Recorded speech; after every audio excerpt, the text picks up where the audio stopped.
Buen día. Bueno, en esta clase, en esta oportunidad, la clase, el video, no tiene la intención de centrarse en los aspectos teóricos de Julia Kristeva, Lacan, Freud, bueno, especialmente Julia Kristeva, que es el recorrido que venimos haciendo, sino utilizar la teoría, volver a ella, no ya en forma de desarrollo, sino ese desarrollo ha sido dado en las clases anteriores, repito, hacerme de la teoría, de aspectos de esa teoría para poder trabajar en esta oportunidad algunos poemas de Kristeva. Voy a empezar con algunos poemas que podríamos denominar más sencillos, en el sentido de que se puede percibir con mayor facilidad la relación entre el ars poética de Alejandra Pizarnik y la teoría de Julia Kristeva. Empiezo a retomar algunas cuestiones del orden de lo teórico en un carácter más sintético y no analítico, es decir, no tanto en su desarrollo, sino ya en un estadio más de reelaboración o condensación elaborada. Acá tenemos que posicionarnos frente a un nuevo concepto de escritura, a un nuevo concepto de lenguaje y a un nuevo concepto de sujeto. Si el término nuevo no es el que por ahí mejor funciona, nuevo para la práctica a la que estamos habituados a acercarnos tanto al sujeto como al discurso como al texto. Podemos empezar un poco entonces por la idea de algo que Le Galiot, este libro, al que hemos recurrido en varias oportunidades y que vuelvo a recomendar una y otra vez, no solamente porque lo estamos utilizando, sino porque realmente es inagotable el trabajo que hace Le Galiot con el psicoanálisis y los lenguajes literarios o el lenguaje literario. Voy a hacer una referencia superficial a lo que él trabaja en ese apartado que se llama escritura y textualidad.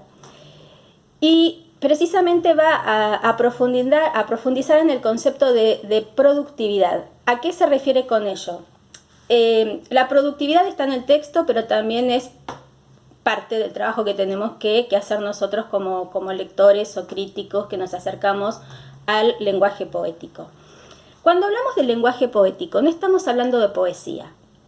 Es lenguaje poético. La poesía es un género literario que tiene su historia, su recorrido, sus estructuras y sus formas que han ido variando a lo largo del tiempo, al punto tal de llegar a hablar del poema en prosa.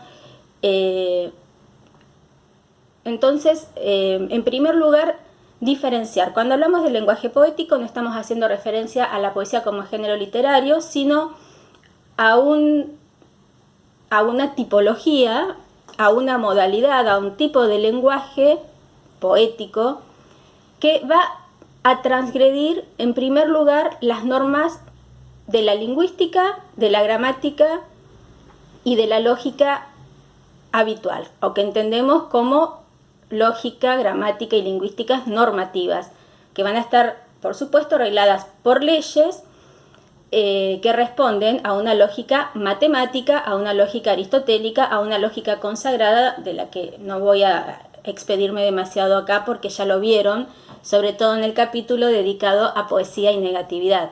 En ese capítulo Kristeva se ocupa de observar que el carácter del lenguaje poético es su carácter de negatividad o negativo, pero ella utiliza la terminología negatividad.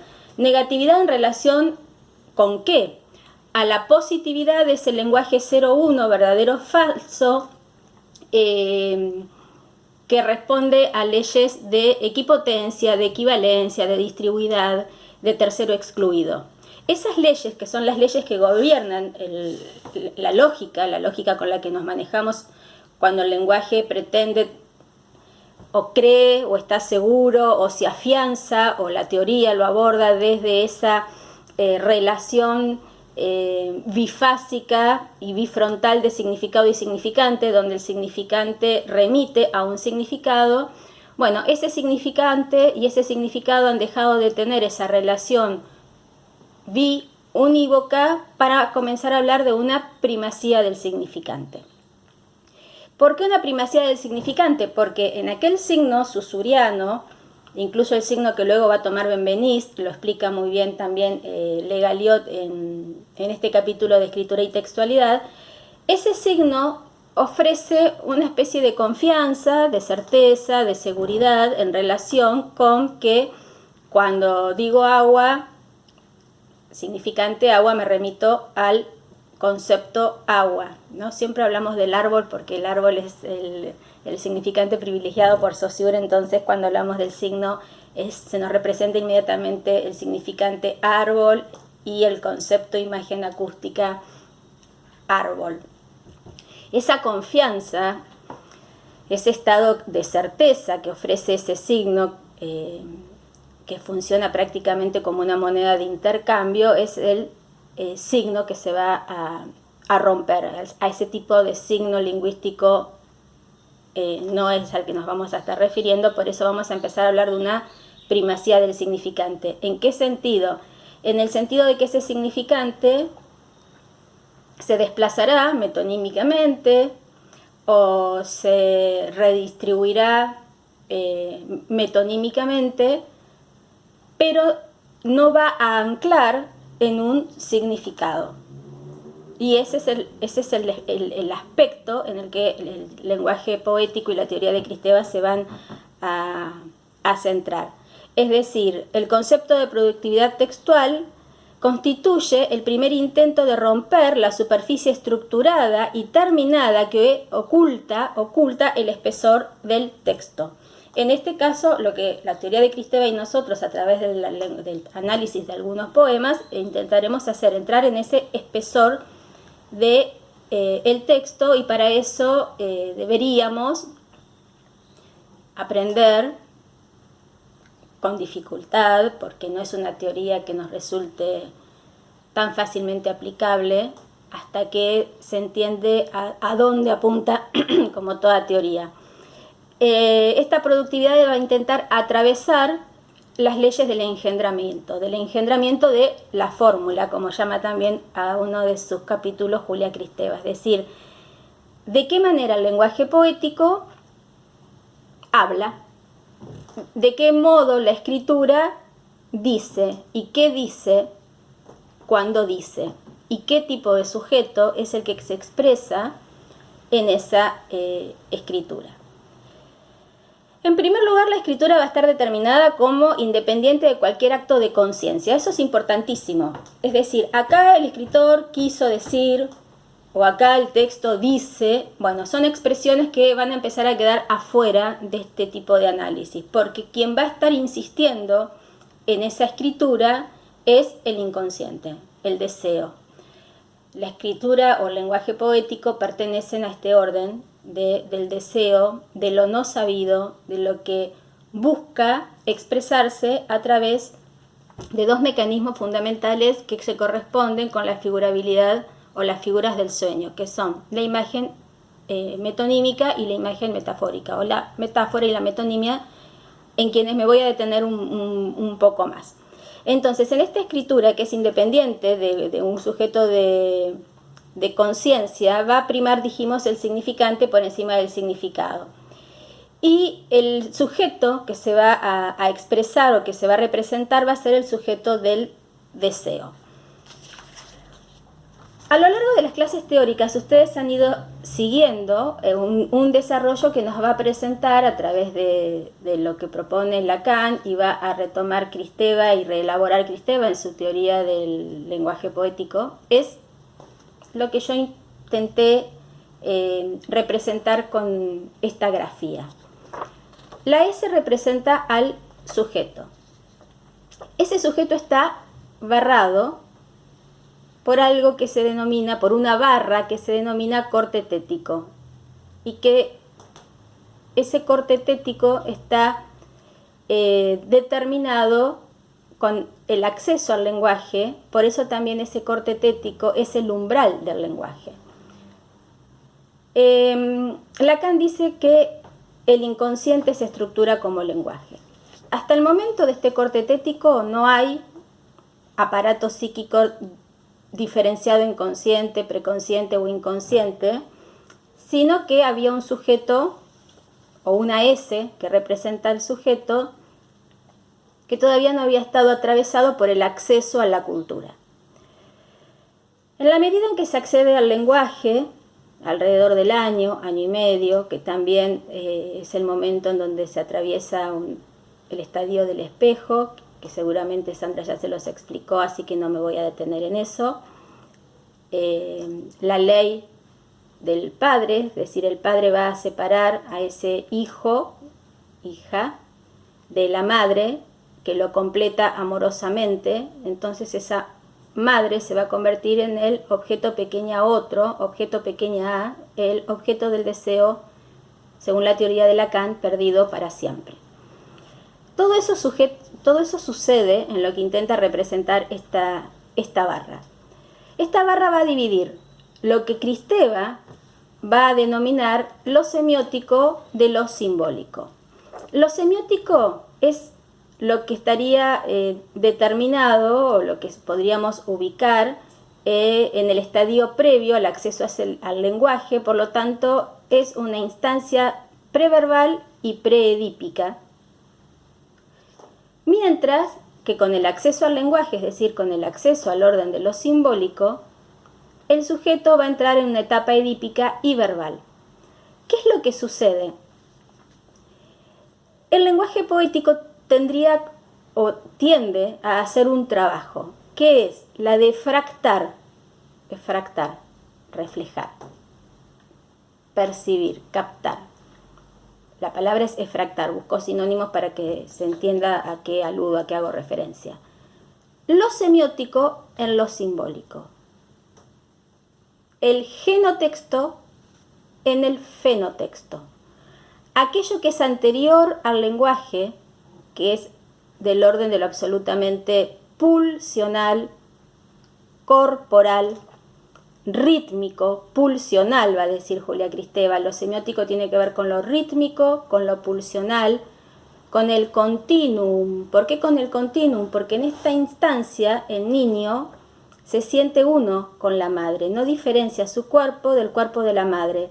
Hay una instancia de unidad, de completud, de satisfacción y de encuentro con el deseo. En la medida en que ese sujeto se va convirtiendo en un sujeto neurótico, porque esta también es la representación de la neurosis, ¿no? La neurosis entendida como el sujeto sano, que ha, digamos, atravesado esta instancia de acceso al lenguaje acompañado por un estadio del espejo en donde puede reconocerse a sí mismo como un otro en relación con su madre, pero también como un otro en relación consigo mismo, porque ese espejo le devuelve una imagen invertida, como esto de imagen especular, y ajena. Ese estadio del espejo que también sino que también percibe Lacan, que es el que le permite al sujeto reconocerse a sí mismo como un otro en relación con la madre, repito, pero también en relación consigo mismo, porque yo pasa a ser otro, ese otro que está en el espejo, va acompañado por la ley del padre, esa ley que también es del orden de lo simbólico, en donde un padre o un otro que ejerce la función del padre va a separar a ese niño del lecho, del cuerpo de la madre, al mismo tiempo que se accede al lenguaje. Todo esto que va transcurriendo alrededor del año y medio, y que por supuesto se va a prolongar por el resto de la vida, es el momento en que precisamente se va a provocar una separación del sujeto de sus objetos. El sujeto queda atrapado acá. El lenguaje poético va a ser el trabajo de, a través de ese espesor de la escritura, en donde no hay una relación bilateral, por decirlo de alguna manera, entre el significado y el significante, sino que va a haber una supremacía del significante, un significante que, imitando los mecanismos del sueño, funcionará representando simbólicamente a través de imágenes y metonimias ese objeto del deseo, que siempre tiene que ver con el carácter de lo prohibido, porque obviamente el corte tético en tanto ley, esa ley que ejerce el padre o esa ley moral que ejerce, se le dice padre, yo no voy a inventar nada más, puede ejercerlo la sociedad también, pero bueno, esa ley que separa al sujeto de sus objetos provoca esto que Kristeva denomina la cora semiótica. La cora semiótica es el lugar de funcionalidad preverbal donde se constituye la significancia. ¿Por qué remarco esto? Porque cuando hacemos o haremos o estamos haciendo trabajo con textos literarios en donde aparece este espesor de la escritura, este espesor del lenguaje, esta materialidad con la cual trabajar que escapa aparentemente en primera instancia a un significado y que va a seguir escapando en segunda instancia y tercera instancia a un significado, porque la primacía del significante lo que provoca es un devenir permanente de la posibilidad de nombrar el deseo, de hacerse con el deseo. El deseo ha quedado atrapado acá, el objeto pequeña a. Entonces, estoy haciendo las oraciones largas y me voy confundiendo a mí misma, pero estoy retomando. Esta cora semiótica es el lugar preverbal, en la instancia donde se produce la significancia, y yo estaba diciendo que la significancia es, a diferencia del significado, la posibilidad de aludir a una producción permanente de sentido, sin anclar, sin concluir, sin determinar qué es lo que dice el lenguaje.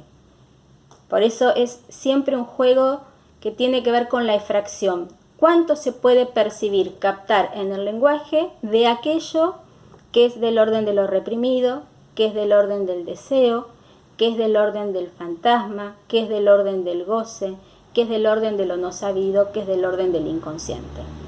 El lenguaje poético, percibido y analizado a través de esta óptica que remite en primera instancia a Freud, luego a Lacan y finalmente a Kristeva, que es quien se va a ocupar de elaborar la teoría propiamente dicha, están dando cuenta de un sujeto que es un sujeto atravesado por esta barra, un sujeto separado de su deseo, un deseo que en primera instancia, un deseo que remite a la madre, objeto pequeña a, perdido para siempre, y del cual me remito al deseo, ¿no? Y del cual el lenguaje en su espesura, sin saber, porque no es una tarea del consciente sino del inconsciente, intentará nombrar, decir,